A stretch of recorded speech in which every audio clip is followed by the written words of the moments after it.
sebelumnya perkenalkan kami dari kelompok 5 dengan anggota saya Handini Asta Putri dengan NIM A1C221023, Alif Eriadiah Ningrum dengan NIM A1C221026, Rada Irma Mutia dengan NIM A1C221073, Sakia dengan NIM A1C221096, dan Apriansyah dengan NIM A1C221105 akan menjelaskan mengenai soal-soal berikut. Yang pertama mengenai soal 17.4, berikan satu contoh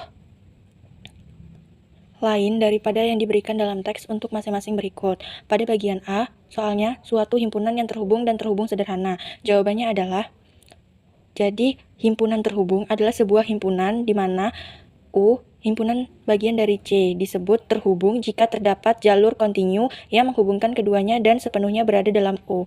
Contohnya di sini himpunan cakram terbuka D 0,1 dengan Z elemen C, di mana Z lebih kecil dari 1, adalah himpunan terbuka karena setiap dua titik di dalam cakram tersebut dapat dihubungkan dengan jalur yang tidak keluar dari cakram.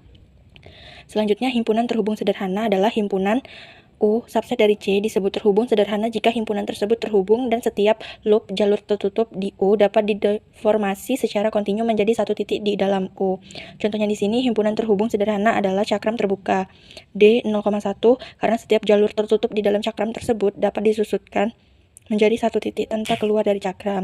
Baik, di sini saya akan menjawab untuk soal yang B, di mana suatu himpunan yang terhubung tetapi tidak terhubung sederhana. Nah, itu merupakan contohnya adalah silinder tanpa tutup. Silinder tanpa tutup atau lebih tepatnya permukaan tabung yang terbuka adalah salah satu bentuk contoh dari himpunan terhubung tetapi tidak sederhana. Nah, permukaan ini terhubung karena bisa bergerak sepanjang permukaan tanpa meninggalkannya, tetapi memiliki lubang di ujung keduanya. Nah, himpunannya adalah misal himpunan X, Y, Z, elemen dari R3 atau ruang dimensi di mana X kuadrat tambah Y kuadrat sama dengan R2, di mana Z lebih kecil atau lebih besar atau sama dengan Z1, lebih kecil atau sama dengan dari Z2.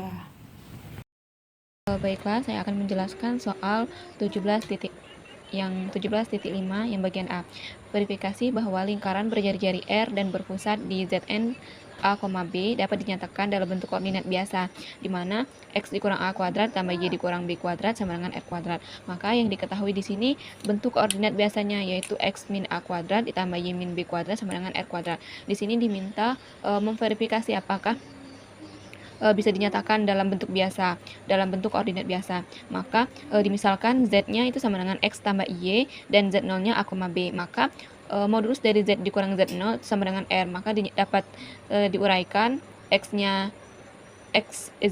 X ditambah Y dikurang Z0 A ditambah IB itu sama dengan R. Maka dapat diuraikan X dikurang A ditambah I dikali Y dikurang B sama dengan R itu menjadi akar X dikurang A kuadrat ditambah Y dikurang B kuadrat sama dengan R. Maka terbukti bahwa X dikurang A kuadrat ditambah Y dikurang B kuadrat sama dengan R kuadrat. Ini merupakan bentuk koordinat biasa. Mungkin untuk selanjutnya akan dijelaskan oleh rekan saya. Oke, baik, selanjutnya untuk soal yang B, kita ketahui X sama dengan A tambah R cos T, Y sama dengan B tambah R sin T, untuk T lebih besar sama dengan 0, lebih kecil sama dengan 2pi. Nah, yang ditanya di sini yaitu verifikasikan lingkaran dengan pusat Z0 sama dengan A, B, dan jari-jari R dalam bentuk parametrik. Nah, yang pertama, untuk X sama dengan A tambah R cos T, kita kurangkan dengan A pada kedua ruas, sehingga didapatkan X dikurang A sama dengan R cos T. Selanjutnya, kita kuadratkan kedua ruas, didapatkan hasilnya yaitu X dikurang A dikuadratkan sama dengan R kuadrat cos kuadrat T. Selanjutnya, untuk yang Y sama dengan B tambah R sin T, sama caranya dengan yang A, yaitu kita kurangkan dengan B, sehingga didapatkan hasilnya yaitu Y dikurang B sama dengan R sin T. Selanjutnya, kita kuadratkan kedua ruas, didapatkan hasilnya yaitu Y dikurang B dikuadratkan sama dengan R kuadrat sin kuadrat T.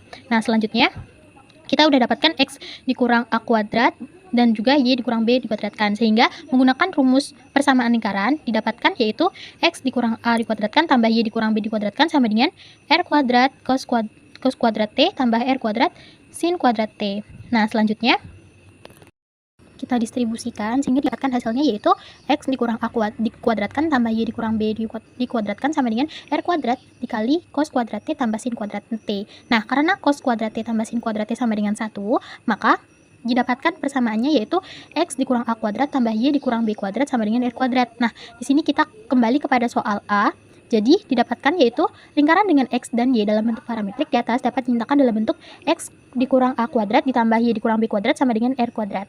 Sekian, terima kasih. Di sini saya akan melanjutkan untuk soal bagian C.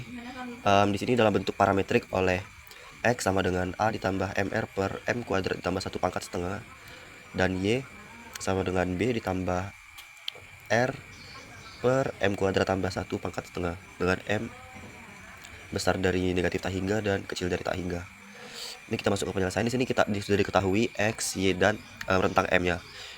Ditanya verifikasikan bahwa lingkaran dengan pusat Z0 dengan pusat A, B dan jari-jari R itu dapat dinyatakan.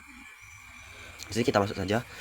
Di sini X sama dengan A ditambah MR per M kuadrat tambah 1 pangkat setengah. Di sini kita akan memanfaatkan operasi aljabar agar X dan Y ini dapat terbentuk seperti bentuk persamaan lingkaran. Jadi di sini kita kurangi kedua ruas dengan A, diperoleh X dikurang A sama dengan MR per M kuadrat tambah 1 pangkat setengah. Oke, kemudian kita kuadratkan kedua ruas, diperoleh X kurang A dikuadratkan sama dengan M kuadrat R kuadrat per M kuadrat ditambah 1, dimana pangkat setengah tadi sudah habis dikali 2. Kemudian kita lanjut ke bagian Y. Dengan cara yang sama, kita kurangi kedua ruas dengan B, diperoleh Y kurang B sama dengan R per M kuadrat tambah 1 pangkat setengah. Kemudian kita kuadratkan juga kedua ruas, diperoleh Y kurang B kuadrat sama dengan R kuadrat per M kuadrat tambah 1. Nah, di sini kita jumlahkan X min A kuadrat ditambah Y dikurang B kuadrat. Nah, di sini diperolehlah sama dengan M kuadrat R kuadrat per M kuadrat tambah 1 ditambah R kuadrat per M kuadrat tambah 1. Dan sini kita dapat kelompokkan sehingga diperoleh X dikurang A di kuadrat ditambah Y kurang B kuadrat sama dengan R kuadrat dikali M kuadrat tambah 1 per M kuadrat tambah 1. Nah, apabila dioperasikan kembali, maka akan didapatkan hasil seperti yang di atas ini. Nah, dari sini karena M kuadrat tambah 1 per M kuadrat tambah 1 sama dengan 1, dapat kita buat sebagai X kurang A kuadrat ditambah Y dikurang B kuadrat sama dengan R kuadrat.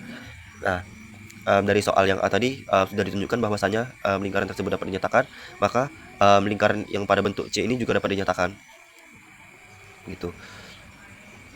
Jadi lingkaran dengan X dan Y dalam bentuk parametrik di atas dapat dinyatakan dalam bentuk X kurang A kuadrat ditambah Y kurang B kuadrat sama dengan R kuadrat. Sekian dari saya, terima kasih.